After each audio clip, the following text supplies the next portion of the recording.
Sëriñ Tuubaa waxaat ni bu fekkee saxal nga waxtu woo jullee farata ba noppi nga jàng ci ayatul kursi yu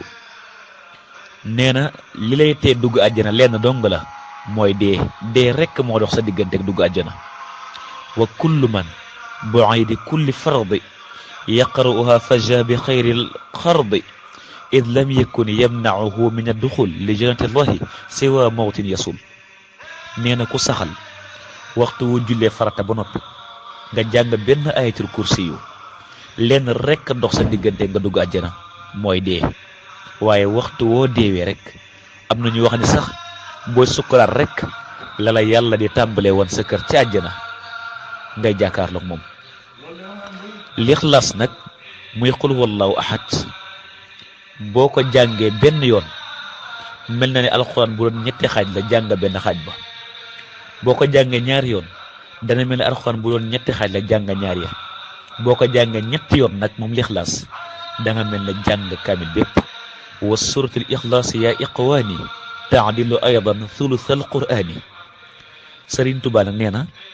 képp koo xam ni jàng nga xul wallahu ahad te mooy lixlaas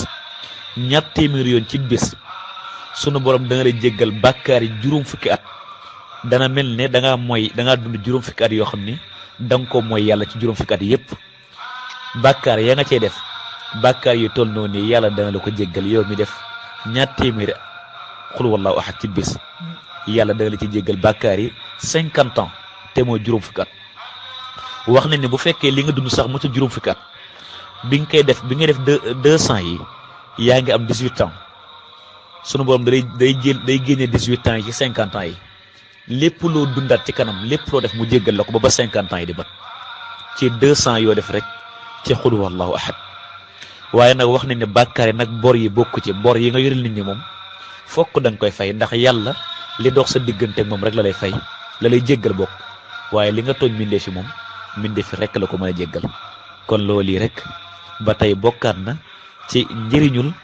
xul wallahu ahad. di ko jàng ci julli tamit bari na lool tuyaaba. Sëriñ Tuubaa nag nee na waxtu woo koy baril rawatina ci julli sunu borom danay setal saw yaram ci sawara kon di ko baril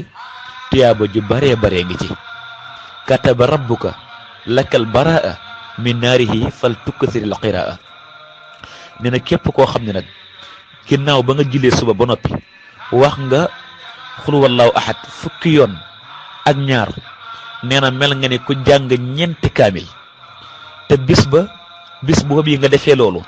yaa gën ci kaw suuf xanaa kay ki def lu ëpp comme loolu yi nga def.